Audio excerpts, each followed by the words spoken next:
guys, welcome back to my channel and to another What I Eat in a Day. Thank you so much for joining me today. So this morning I've had fig porridge. It is a new revelation for me. I really enjoy fig. You guys saw in the last What I Eat, I had it on a toasted cheese and parma ham melt sandwich, which was a triumph and something that I've been thinking about ever since I made it. So weekend brunch ideas for sure. It was so comforting, really autumnal and delicious, and I wanted to find other ways in which to infuse the other figs into my diet that day. So today I've decided to have a porridge with fig and demerara sugar, and it was delicious. I'll insert that now.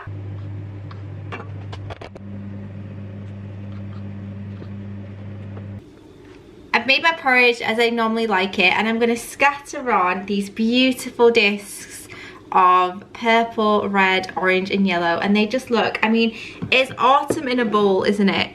It's such wonderful colour combinations. But on top of that, I have some flaked almonds, which I really like to have, especially in autumn winter. I think they give a nice texture and also a nice flavour, not too many of those.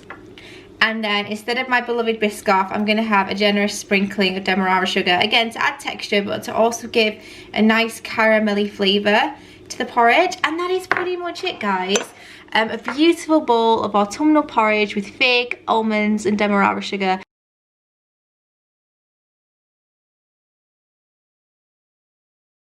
It was great, but now it's time for lunch. I'm actually thinking about putting a tiny bit of effort in with my lunch today. For a few reasons. I'm actually quite hungry. I've been running, not today, but I feel like it's catching up with me now. I'm going 3 days a week. I'm also doing daily yoga for the most part, so I am getting a little bit hungrier than I normally would, because obviously I'm spending more energy. So I do want to have hearty lunches where I can, and honestly, there is a squirrel on my shed. Oh my goodness. And it's stealing my fruit. Awesome. Anyway, yeah, so I'm gonna make a bit more effort with my lunch, and then tonight I thought it would be a bit different. Normally I wouldn't film on days like today because I'm having a takeaway tonight, and normally I wouldn't import something like that because I'm not cooking it, I'm not making it. But on my last What I Eat, like a couple of ones ago, it didn't quite go according to plan. Something came up with the chicken, I didn't end up cooking it, and I had a convenience meal. And you guys seem to really appreciate the transparency and the fact that I don't always cook from scratch. Sometimes I don't eat the best things for me, and sometimes I have takeaways, and I wanted to show a really authentic, transparent What I Eat today for a Friday when we might have a fakeaway, but I still want to, you know, keep it really chilled on lunch. I want to have something, I don't want to just, you know, graze through. So I'm going to be having a smoked pancetta with aubergine and vegetable concoction, because I'm just going to fry it up in a cast iron. But I'm going to make the most delicious bread croutons from a stale loaf that I have, sprinkled cheese on, some fresh thyme, and it's going to be mega. So let's get to it. So that might sound quite complicated, but actually this is not labour intensive at all. The first thing I have is some smoked pancetta. This is 3 points for the whole thing, which is incredible. I get the smoked. Feel free to get the regular if you choose to. There is no judgment here. I'm going to get the cast iron straight on the heat. And then the first kind of cheat is garlic oil. I'm going to add garlic oil because I want that garlic hit. I want that nice garlicky flavour, but I don't want to peel, and I'm feeling quite lazy. So a nice glug of that is going in the pan. And that pancetta is going to release some oils in itself, because pancetta is quite fatty. As you can see, it still has the fat on there. So I'm going to let that oil kind of come together, and then we'll get these veggies chopped in. I have this beautiful aubergine. I'm going to have about half of this and put the rest in the fridge for a curry tomorrow. I also have some spring onions that I'm basically going to chop straight into the pan. Again, not labour intensive at all. And I'm going to chop up some yellow pepper because this is looking a little bit wisp for wear, sorry, and it needs eating. So whilst my pancetta is getting some beautiful colour, I'm going to concentrate on squaring up my aubergine. And again, you don't have to cut this in any specific way. I sometimes do it in moons, and other times I do little squares. Taking on some nice colour, we're going to put the aubergine straight in, and you'll find that a lot of this oil is going to be completely absorbed, and these will reduce significantly in size. Reduce the heat down, and I want to cook these as low and slow as possible, just to make sure that they kind of reduce in size, but also they let out a lot of flavour and they absorb all the rich juices. In the meantime, while that's happening, I'm going to get my spring onion chop. Cheats way of going about things, but I'm just going to chop these straight in. Going in, not too much, that's about half a yellow bell pepper. Feel free again to mix it up, just not a green. Never a green in my kitchen, guys. You don't need much, just eyeball it. Just a little bit. I would say that's probably about a third of a can, which is perfectly ample. So that is now start bubbling away on a very low heat. So I'm going to start my attention to the croutons, and actually this part of the meal makes it. It's absolutely delicious. I made these the other day and I put them on top of a lamb ragu. And so many of you guys on Instagram were asking like what else you could have them with. Of course you can have it with chili, soup, you know, whatever you would like, stews, broth of any kind. But I think a nice way to eat them is also on top of seasonal veg. You know, you have a stale loaf like this, normally you might throw it away. Do not throw it away unless it's mouldy. Use it for croutons, use it for breadcrumbs, for burgers, for meatballs, things like that. You know, try and minimise the amount of waste that you have. And then all I do is I cut each slice into batons and then back down into chunky squares. How you do this is completely optional. Again, there's no hard and fast rule, but I think nice chunky squares is a really lovely size. And this bread equates to, I would say, 2.5 points, 3 points per slice. There's not really much bread here, guys, you know.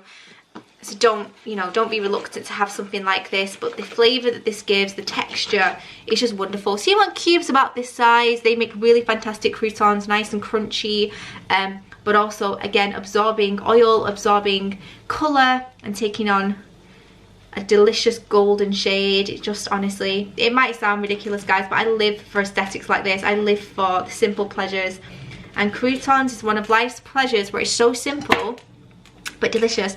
Also, if I'm roasting a chicken, I will get these cut and I will pop them into the tray with the oil when the chicken has about 15 minutes from coming in the oven, and it absorbs all the chicken stock from the skin, and you get these golden squares. And oh my, I'm even getting hungry thinking about that, to be honest.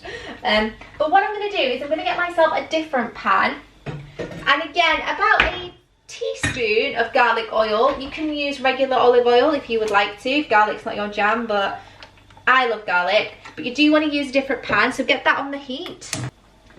Now everything is prepared. The only thing we need to do is serve up. And honestly, the scent that this gives off, these vegetables, is delicious. Honestly, it's like a hug in a bowl. It really is.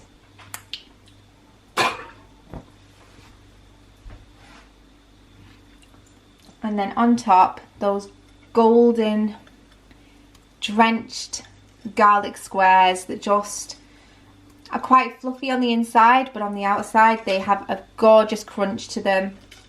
And honestly, they're just heaven. They are absolute heaven.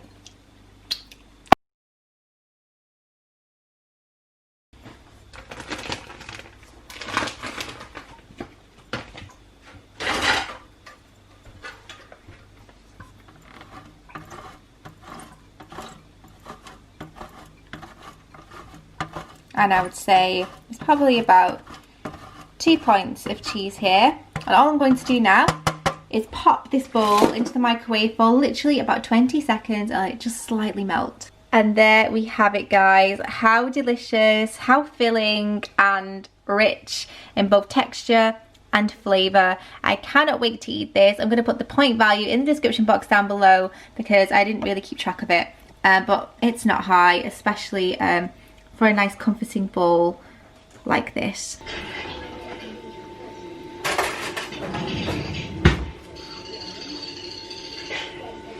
So I just sat down to edit that video and I realised that I didn't speak after lunchtime yesterday. I showed you a little bit for my takeaway, but the issue is I actually don't know how many points that curry would have been. I had lamb chops as a starter. I had one of those. I had rice, I had half a chicken boona, I had half a garlic naan, I had a papadum. Like, honestly, guys, I just ate what I wanted and it was delicious. If I had to venture, I guess I would say a good 20 points for the whole dinner, which is high. But again, it's all about balance. It's all about having a treat when you want it. And you know, realising that you don't have to be so strict and you can eat what you want, just in moderation. You know, don't have that every single day. But when I do, I enjoy it and it's really worth it for me. And again, I wanted to be realistic and transparent and show you guys that there are days when I have a takeaway and there are days when I don't track as accurately as I could. But again, it's all about being real and that's real life. So I hope you've all enjoyed it. Don't forget to check out the description box down below for more what I eat days from me and vlogs and all of that good stuff. And I'll see you in my next one where I'll definitely be cooking and more accurate. But thanks for watching, guys. Bye.